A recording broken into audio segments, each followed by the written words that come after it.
Hello and welcome to Long Shot Larry's Sports Astrology. We're moving on with our series today about the sports astrology methods of John Frawley. Today we're going to be looking at the part of fortune. Now it's important to note that when you're calculating the part of fortune in your charts, you must use the fixed formula and not the day-night part of fortune formula. So the first thing we're going to look at is it's the position of the anti-scion of the part of fortune and not the actual position itself. When the anti-scion of the part of fortune is conjunct the ascendant or the MC within 2 to 3 degrees, that is an indication the favourite will win.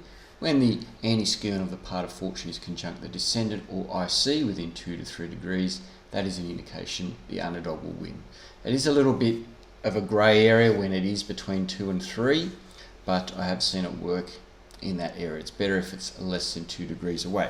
So let's have a look at some examples. On the inner ring, we have the actual chart, and on the outer ring we have the anti-scion positions set for the start of the game.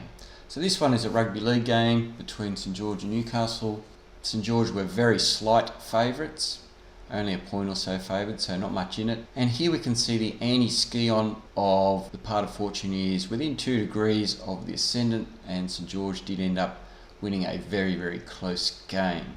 Next one is an AFL game between the Gold Coast and Carlton played last weekend. In this game, Gold Coast were the underdogs, Carlton were undefeated so far. And in this game here we can see the anti-scion of the part of fortune is in the 4th house. It's 2.5 degrees away, which is in that grey area, but the Gold Coast did still end up winning this game.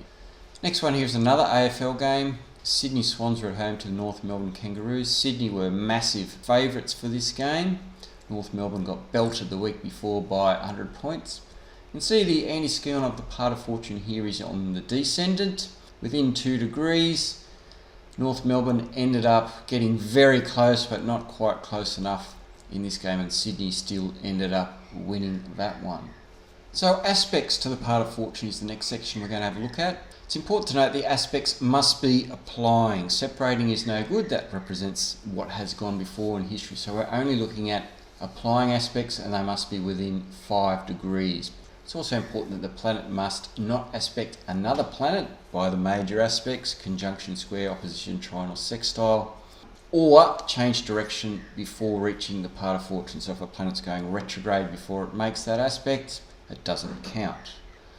What are the indicators to look for from aspects to the part of fortune? So if the Lord of the first is going to conjoin the part of fortune, or the anti-scion with the part of fortune, that's one for the favourite.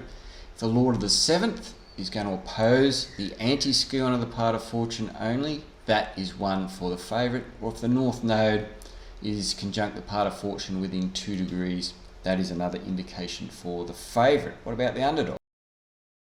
If the Lord of the seventh is going to conjoin the part of fortune or the anti-scion of the part of fortune, that's one for the underdog.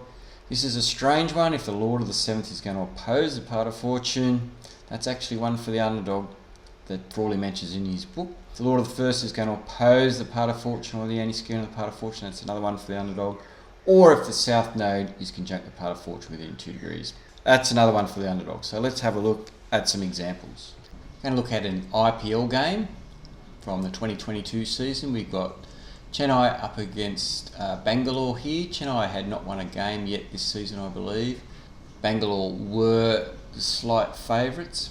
And in this one here you can see that Venus is applying to the part of fortune 2 degrees. Won't make any aspects before it gets there.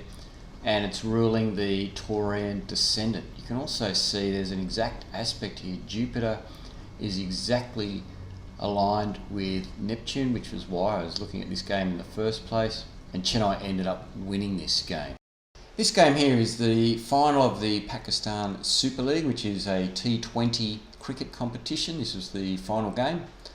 Lahore were underdogs, Multan were favourites, even though it was being played at Lahore. You can see that Mercury rules the Virgo ascendant and also the Gemini MC, and Mercury is applying 3 degrees to an opposition to the part of fortune.